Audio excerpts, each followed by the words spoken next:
Hello and welcome back to another episode of Messa TV Live. On today's episode, we will be discussing holiday safety. I'm Ashley DiLiberto, and I'm joined here today by senior trial attorney Richard Heleniak. Rich, thanks so much for joining us. Thank you, Ashley. We here at Messa represent people who have been injured. We've seen the devastation of people injured by products which are defective, unsafe medical practices, and we feel their pain and their loss. So we can talk about some issues and raise some awareness of safety and try to keep people safe in themselves.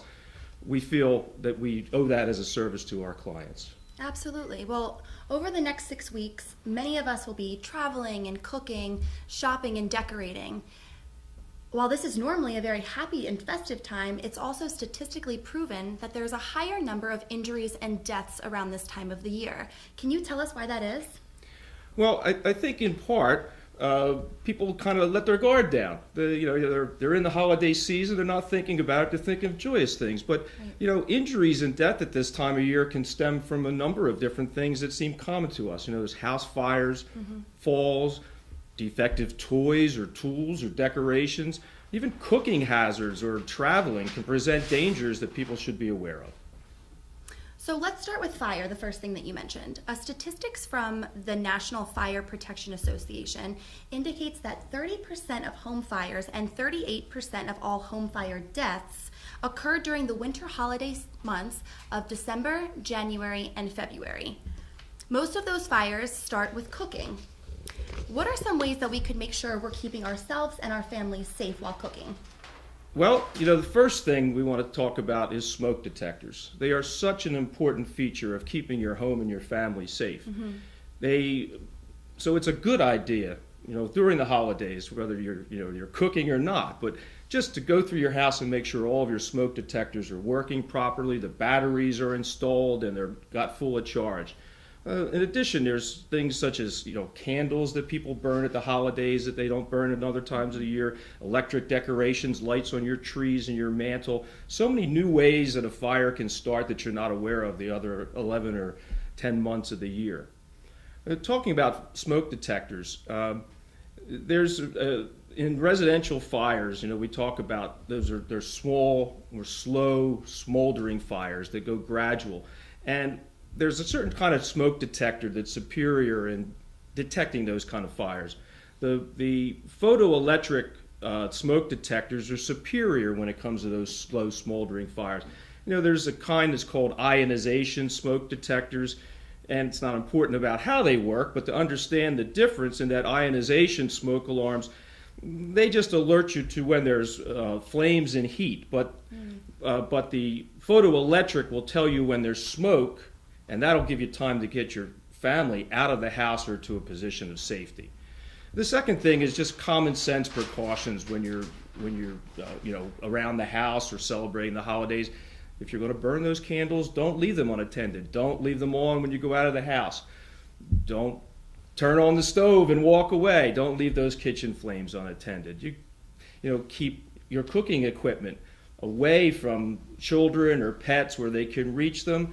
We know of one tragic case where a little incense pot that was burning, incense for the holidays was left too close to the edge of a table, and a small child was able to grab the electrical cord and pull it over on herself and burn herself. We don't want to see that happen. So push them far away. Make sure your kids are safe.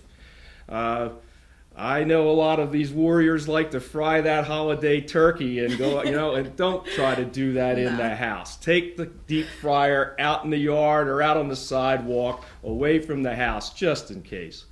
When you're cooking, don't wear loose clothes. Don't, have anything that's going to lean over when you lean over and get into the flame. The Christmas tree's pretty, but unplug it before you leave the house or go to bed. If you're not there to enjoy it, you don't need to create a hazard by it. Keep that tree nice and moist. Put water in the stand regularly. Don't let it get dry, because if it's dry, it can burn. Absolutely. Great advice. The next thing you mentioned was falls. Could you discuss that a little bit more? Well, roughly 5,800 people per year are treated in the emergency department for falls that are associated with these holiday decorations, and more than half are caused by falls from ladders or roofs. You see the Griswold getting up there and trying to put the lights on the roof. Well, he wasn't so safe, and you shouldn't try to do that. Always keep 3 points in contact if you're going up a ladder, even if it's only a small step ladder. Keep 2 hands and 1 foot on a step, or at least 2 feet with 1 hand on the side of the ladder. And make sure that your shoes are good. Wear something that is in good condition, has slip-resistant soles, and not any kind of grease or any kind of dirt on the bottom that could cause you to slip. Great. Another concern is defective or dangerous toys. How can parents keep their children safe from this? Well, the one good source of finding out whether toys might present a hazard is the Federal Consumer Product Safety Commission. That's a department of the federal government that actually reports on defective products or unsafe products, and they publish material every day, all year round, about products that have been reported to be hazardous in some way. They'll give you details about any recalls on products. They'll tell you how to get refunds or returns on products if you happen to buy something that is hazardous or you find may be a hazard for your child. Check before you shop, and use some common sense. Look at that thing. If it's something that's small and you've got a child that's under 2 and you don't want them to be swallowing small parts, don't buy that for your child under 2. Another good source too is you can check our Messa Law recall blog. We have links to comments in there that and to recalls on various products, including children's products, and you'll be able to see how to access that site. Absolutely. That's great. You also mentioned travel, and this upcoming weekend, Thanksgiving weekend, as you know, is one of the busiest travel weekends of the entire year. Roads, airports, train stations will all be very crowded. What advice do you have for those of us traveling this weekend? Well, I'll know how bad it is when I try to go home from here on Wednesday night and try to get around the 30th Street train station, which is always, you can see everyone's going somewhere on Thanksgiving. Right. It seems like everybody lives somewhere else when you see that. Absolutely. Obviously a lot of people will be driving and going to places.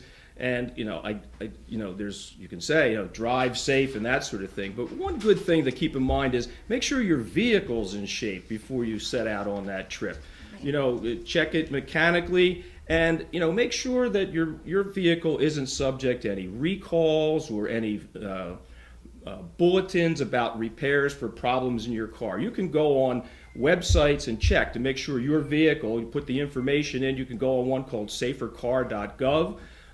You can go on the manufacturer's sites to see if there's any bulletins issued that should alert you to any safety problems with your car, and get them checked and get them fixed if you have to before you go away. A lot of people use public transportation. We talked about the trains. Right. One of the things that causes you to maybe be unsafe, you're running, you're in a hurry, is you don't plan. You don't plan enough ahead. So you can reduce your stress and your risk of injury by planning out your trip, leaving early, making sure that you know and understand your connections when you go there. You can don't get too upset when you're out there on the road. Try to control your stress. Right. You're among people, you might want to react. Don't do that. Don't do it. Another thing is when you're driving, don't distract yourself. Put the phone away.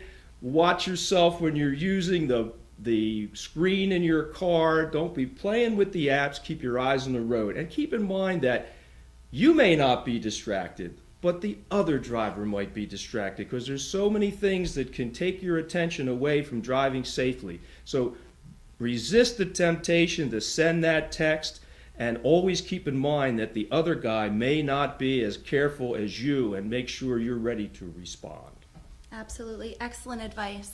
Rich, do you have any other useful information that you would like to share with us before the holiday season officially begins? Well, we certainly hope that your holiday is a safe and sound one and an enjoyable one. But, if something happens, or if you think you need our help, hopefully no one gets hurt.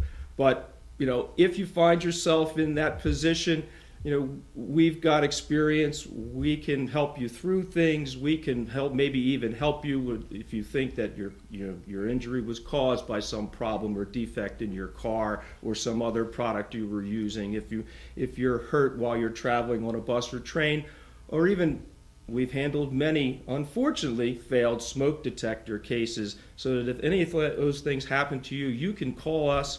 We will try to help you through. You can reach us on a toll-free number, 877-637-7252. Our consultations are free and confidential. Great. Rich, thank you so much for sharing all this great advice with us today. And to our viewers, thanks for tuning back in to Messa TV Live. From all of us here at Messa and Associates, we wish you a very happy Thanksgiving and a safe and joyous holiday season. We'll see you next time.